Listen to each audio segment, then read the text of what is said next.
Welcome to Despicable Maine Deep Dive. Today, we're tackling, well, frankly, a pretty heavy topic: exploitation and the theft of opportunity. Hmm. Our listeners have sent in, honestly, a really disturbing set of materials. All of it's focused on the struggles of low income folks here in Maine. Yeah. We're going to really get into it, the allegations of exploitation, these dirty tricks some folks believe the state's pulling. Right. And those systemic issues, the ones that so many feel are actually designed to keep people down, to block any chance of a decent life, Absolutely. keep them struggling, basically. Yeah. That's a theme that definitely comes through. We'll also be looking at this idea of Maine's decline, which seems to be on a lot of people's minds these days. Right. A sense of things going downhill for sure. Our goal, as always, is to unpack these complex arguments, the evidence, and really help you understand what's at the core of these concerns. To break it down, make sense of it all. So let's jump right in, shall we? Because there's a lot to cover. Let's do it. It's fascinating, honestly, how much these documents share a common thread. A real feeling of frustration. This belief that the systems meant to help are actually working against people, especially those who are already most vulnerable. Yeah, I picked up on that too. That really comes through. It makes you question, the whole idea of opportunity and fairness in Maine. Like, are those even real? All right, so let's start with this one, dmthemovie.pdf. This source doesn't hold back. They're saying that overregulation and high taxes have basically wiped out Maine's industries. Mm-hmm. We see those vacation land signs everywhere. But this paints a picture where good jobs, the kind outside of government, are super scarce. Yeah. And the source is arguing that this economic pressure, that lack of options, it sets the stage for a whole other set of problems. Like, it's not just a coincidence. Right, exactly. What's really interesting is how they connect it to the legal system. The argument is that this lack of economic opportunity pushes the state towards a legal system that's more about making money than actual justice. Oh, wow. So it's like they've found another way to extract resources. Yeah, that's the suggestion. It's like, with fewer ways for people to thrive legitimately, the state's found a way to get what it needs through the courts. And they're not shy about how blunt they are. We're talking accusations of prosecutorial misconduct. The idea that if you don't have money, the legal system is just stacked against you. Absolutely. Yeah. They even suggest that jails are basically run like for-profit businesses needing a constant stream of people to stay afloat. Whoa, that's a pretty cynical view of the whole prison system, isn't it? It is, but it also ties into a bigger debate about private prisons and whether the profit motive creates these like perverse incentives, Yeah, it makes you think. The source is basically saying this model, or at least the thinking behind it, is contributing to this system in Maine where the poor and vulnerable are targeted almost like prey. Right, like they're the ones who get caught in the net. Then there's this whole good old boys club thing, this supposed network of connected folks who use dirty tricks to get rich, Yeah. screwing everyone else over.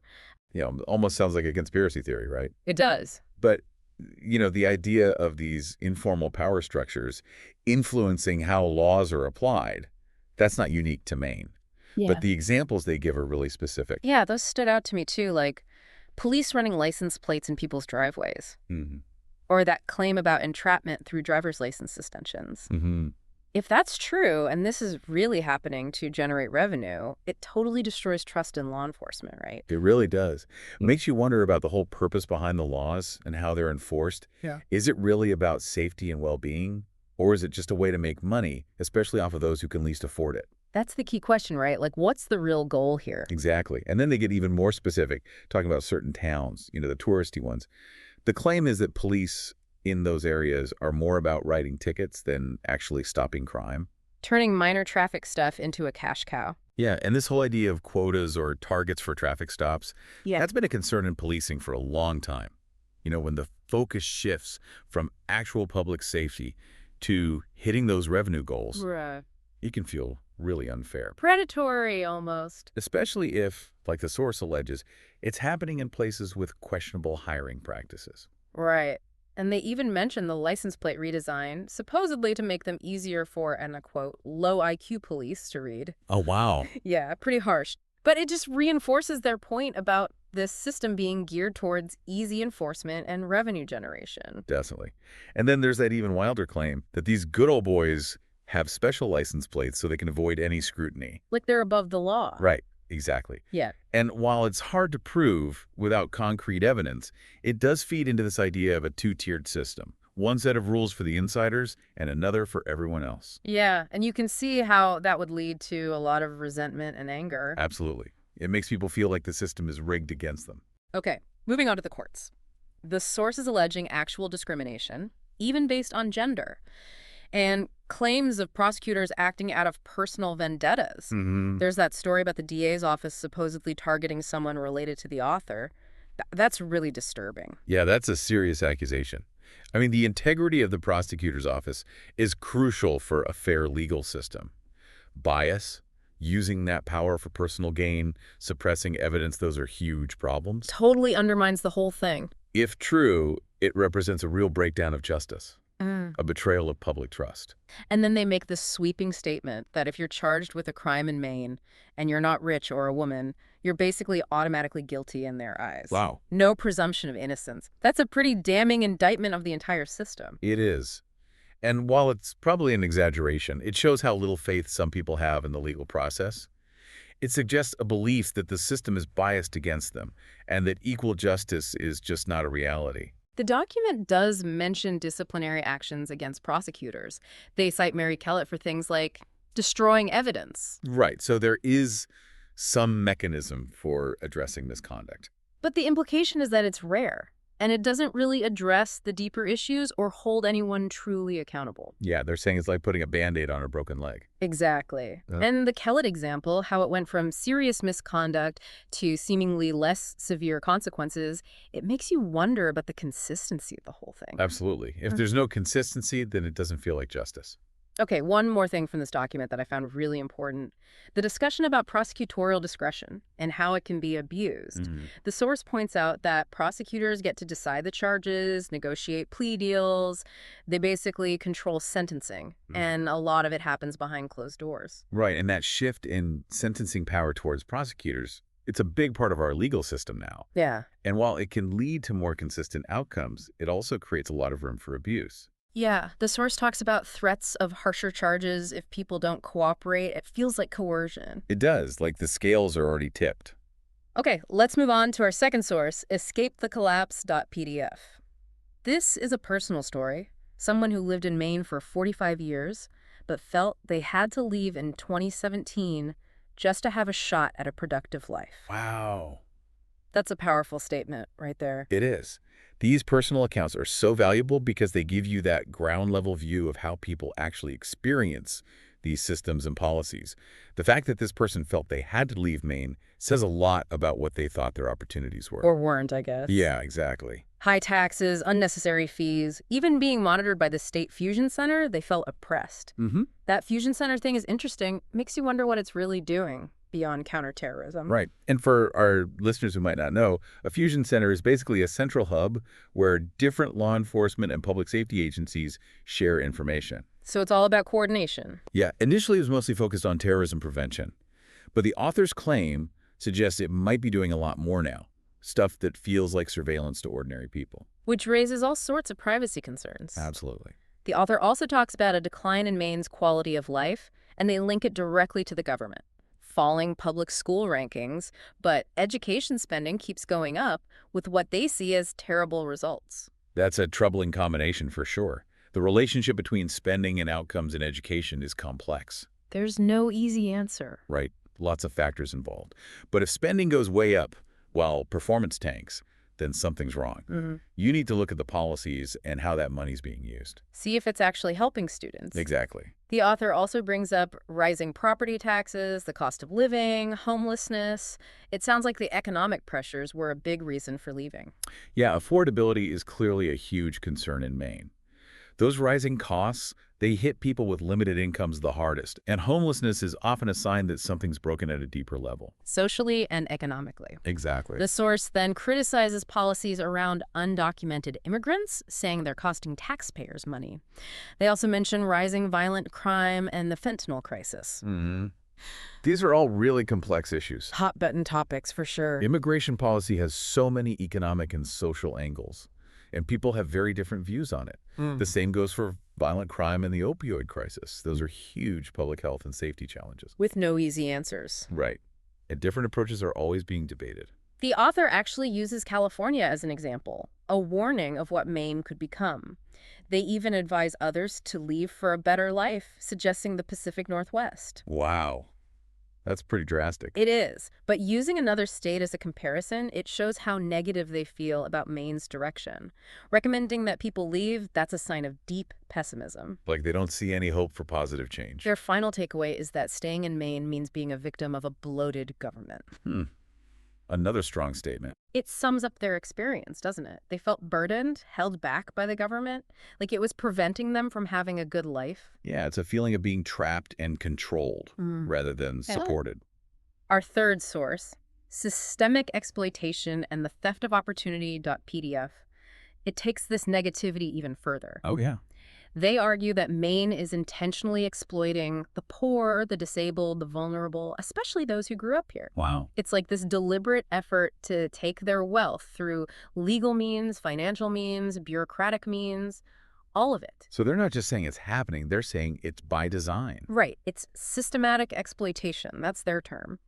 It suggests that these policies and practices are deeply ingrained and they disadvantage certain groups so that others in the system can benefit. It builds on what we saw in the other documents, but adds this layer of intentionality, like someone's making choices that lead to this outcome. And they bring up the Fusion Center again, this time saying it's being used for financial surveillance, flagging accounts with over $5,000. That's a little unsettling, if it's true. Right. We've heard this a couple times now. If they're really monitoring bank accounts with that little money, it makes you question their power and how it impacts people's privacy. Especially those who are struggling financially. Exactly. Then they go back to those high legal fees, fines, and civil actions, saying the state uses these to drain people's resources.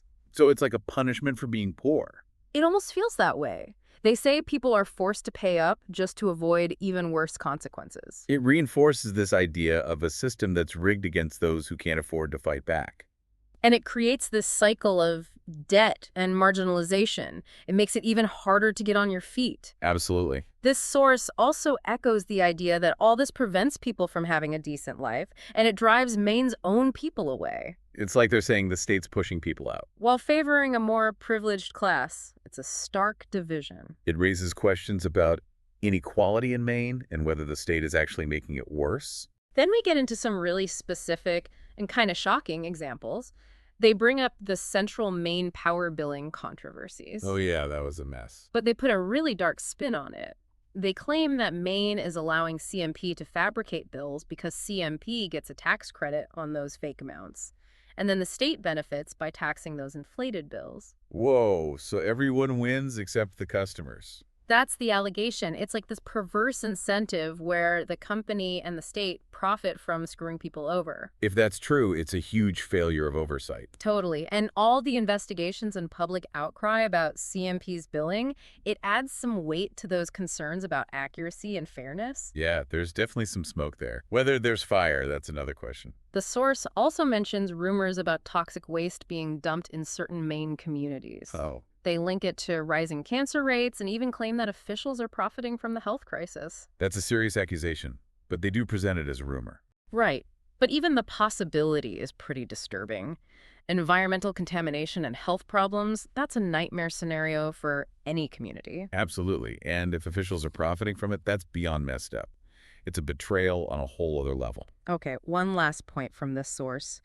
They argue that people with Maine IDs are basically treated as commodities or slaves to support a huge government workforce. Oh, wow. Through taxes and fees, of course. So it goes back to that feeling of being used, right? Yeah, like you're just a source of revenue. They point to the number of government employees, the constant new laws, as evidence that the focus is on control, not helping people thrive. It's a very critical view of the government. The argument is that a big public sector, funded by taxes, puts a huge burden on individuals. It limits their potential. Makes it harder to get ahead. And that comparison to commodities or slaves, Mm-hmm. it shows how deeply frustrated people are. Yeah, there's a real sense of anger there. And this source also ends by telling people to leave Maine for a better life. So that's a consistent theme. Get out while you can. It seems like this feeling of being trapped, exploited, that's a common thread through all these materials. Yeah, the recurring message is that the problems are so ingrained, so deeply rooted that leaving is the only option. So we've covered a lot of ground today. We've looked at allegations of a broken economy leading to a money-hungry legal system. We've heard personal stories of declining quality of life and a government that feels oppressive. And we've examined the idea of systematic exploitation, a state that prioritizes control over opportunity. It's been a heavy deep dive for sure. It really has. And the arguments that we've discussed, they suggest that state policies, whether intentionally or not, along with this potential insider network, are making it harder for Mainers to succeed, especially those who are already struggling. The sources you sent, they paint a pretty bleak picture. It makes you question a lot of things about fairness, about opportunities, about where the state is headed. Yeah, it's concerning. We've got personal stories, accusations of systemic problems, and then data points like education and crime rates. It all adds up to a very serious challenge for Maine. And that idea that systems meant to help, that they can become tools of control or even a way to take advantage of people, that's a really powerful and disturbing thought. It really makes you think about the relationship between the individual and the government. Absolutely. This deep dive leaves us with a final and I think really important question. If people feel like the very foundation of their state is working against them, preventing them from having a good life, what does that mean for the future of that community? Yeah. What happens when people lose faith in their own state? And what can individuals and institutions do to address these deep-seated concerns? That's something we all need to think about. It's a call to action, in a way. That's why it's Despicable Maine, and living in Maine is theft of your life.